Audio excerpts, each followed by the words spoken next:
Today we're going to take apart the devilishly good-looking Redmi K20 Pro. This could very well be the most bang-for-your-buck budget cell phone released so far in 2019. And today we're going to see it all from the inside, and maybe see if a clear version is possible since we haven't made one of those in a while.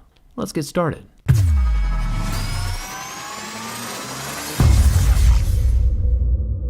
The back panel of this Redmi K20 Pro is made from glass, and it's the typical glued-shut glass sandwich design we've been seeing in smartphones for years. With a bit of heat and a sharp pry tool to slice the adhesive between the glass panel and the metal frame, it should come off easy enough. We'll be digging around inside of the phone to check out the water resistance as we take it apart.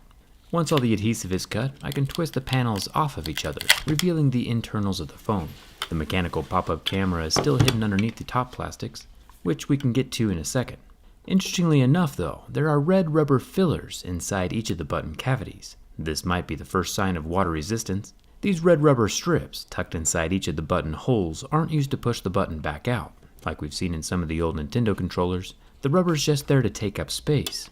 The more the holes are plugged up, the harder it is for water to get inside. So far so good. Getting deeper into the K20 Pro, we find 20 screws, which are surprisingly green. Maybe the strange, playful screw coloring is to help offset the evil vibe of the back panel. In some electrical applications, a green screw means a grounding screw, which might be the case here, but could also just be the favorite color of the guy who designed it. Once the screws are out, I can lift off the top black plastic panel. The K20 Pro has a square NFC pad on the back. It's a smaller signal coil and not the larger power-sharing wireless charging coil, but the technologies are still pretty similar. The bottom plastics can't come loose. These include the loudspeaker. And check this out. The speaker has the same water-resistant mesh we've seen on ingress-protected phones. I'm beginning to think that Redmi added the water protection, but didn't pay for the certification, kind of like OnePlus did a while back. I'll mosey my way up to the top of the phone. Here we can see the internal stepper motor system that raises and lowers the front camera. Redmi said this thing is good for 300,000 motions, just like the OnePlus and Vivo phones. It's still fascinating to see them in motion though.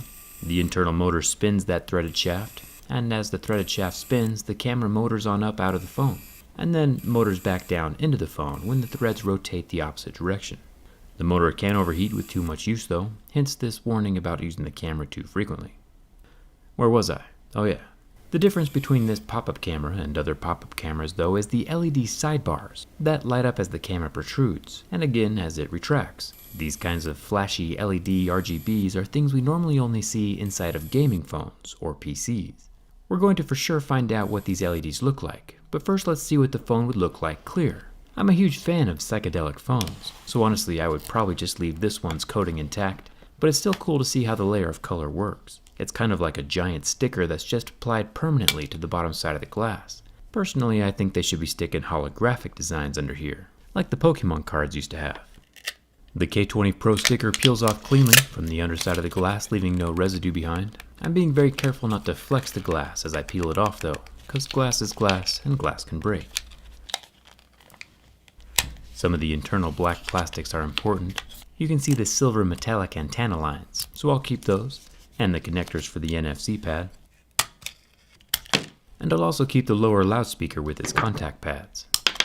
Once those are cut, the clear glass can be stuck back into place, and I think it looks pretty cool, half and half like this, showing the different layers inside of the K20 Pro.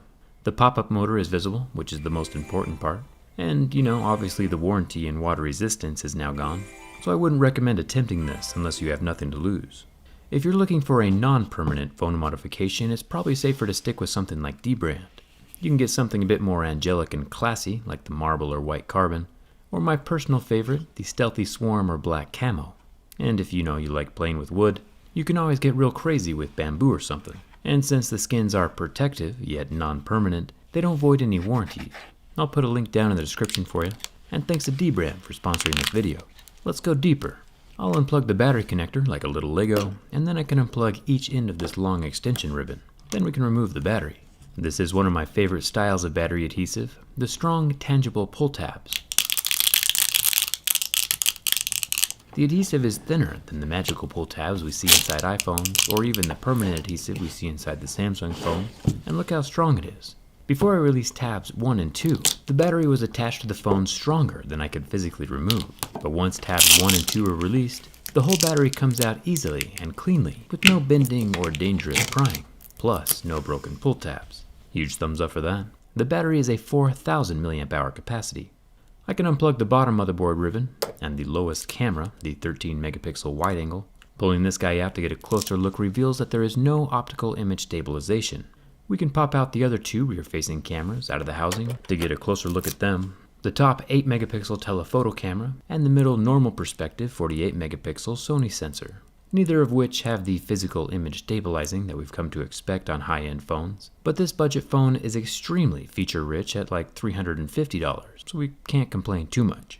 I'll remove the one massive standoff screw holding down the motherboard and motor. Then I can unclip the super long front-facing camera extension ribbon with my plastic pry tool. And that releases the motherboard. The motherboard has a built-in headphone jack and a pretty solid glob of thermal paste on the back for the thermal cooling.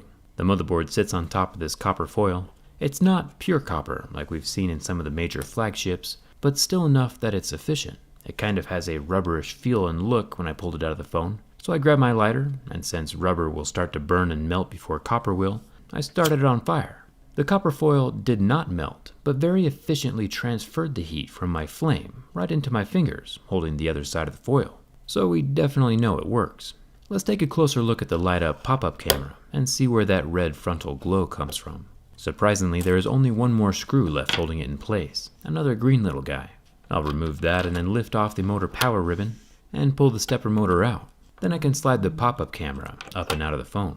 Since there are no LEDs shining up into the lower portion of the housing, it means everything must be self-contained inside the boxy camera. So in order to find it, we have to remove the camera covering, the red plastic with the translucent bars along the side. My razor blade can slice through the housing and leverage off the top, revealing some pretty cool internals. The LEDs are actually located around the base of the camera, and they shine up into the cloudy clear plastic rainbow. The light rays reflect off of the intentional cloudiness of that plastic, allowing the entire sides and top to glow. We've seen the same effect achieved in the ROG gaming phone, and not to toot my own horn, but I also included this in the LED wall-mounted PC that I built 5 years ago. I'll put a link for that incredibly old video in the description. Fun side note, this pop-up camera has the same rubber ring around the base to help keep water and dust out that we saw inside the OnePlus phone. Just another indicator that Redmi has put effort into water resistance. I'll get the motor situated back into its grooves in the metal frame, then let's see what the K20 Pro has down here at the bottom. Right off the bat we see the old school rotating mass vibrator motor. I can unclip all the attached ribbon cables, and there are no screws holding the bottom board in place, but for some reason it still won't come out of the phone. On a completely unrelated note, the dual SIM card tray is down here. It also has a very thin rubber ring around the base to keep water and dust out. And now magically the charging port board is ready to come loose, showing us its 27-watt quick charge capable USB-C port with a white hexagon-shaped water damage indicator. There is rubber around the tip of the port, and if we look closely we can see another tiny water-resistant screen inside the phone over the microphone hole. It's hard to call this phone totally water-resistant since it has so many large openings, but it does have a lot of protections against water, and that's always a good thing. The under-display fingerprint scanner is right here under the display. Redmi's calling this a 7th generation optical scanner, and I don't have any complaints with it. Personally, I think under-screen fingerprint scanners are pretty cool. Overall, I'm pretty excited about the K20 Pro. It just proves that a lot of the latest and greatest flagship features are now popping up on budget devices. Cheap phones are catching up, and catching up quick. There's really no reason to spend $1,000 on a smartphone. Unless, of course, you use it for business and the phone is paying for itself. With all the cameras clipped back into place and the ribbon cables connected, I'm ready to add the battery and the long extension ribbon with its upward-facing arrow. Then I can get the back plastic screwed in with all my green screws. This phone was all kinds of fun. I'll put the clear glass into place on top of the phone, and lucky for us, the whole thing still turns on.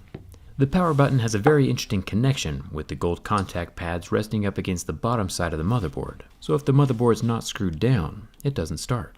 If your phone ever does get wet and stops working, cleaning off those contact pads would be a good place to start. It's a weird connector. And there you have it, a fully functional Redmi K20 Pro with the light-up mechanical camera, all reviewed from the inside. Let me know your favorite part of this phone down in the comments, and if you enjoy seeing technology reviewed like this, from the inside, hit that subscribe button. I've got some fun videos on the way. Don't forget to see what your phone looks like with the skin on it using the D-brand link in the description, and come hang out with me on Instagram and Twitter. Thanks, Tom, for watching. I'll see you around.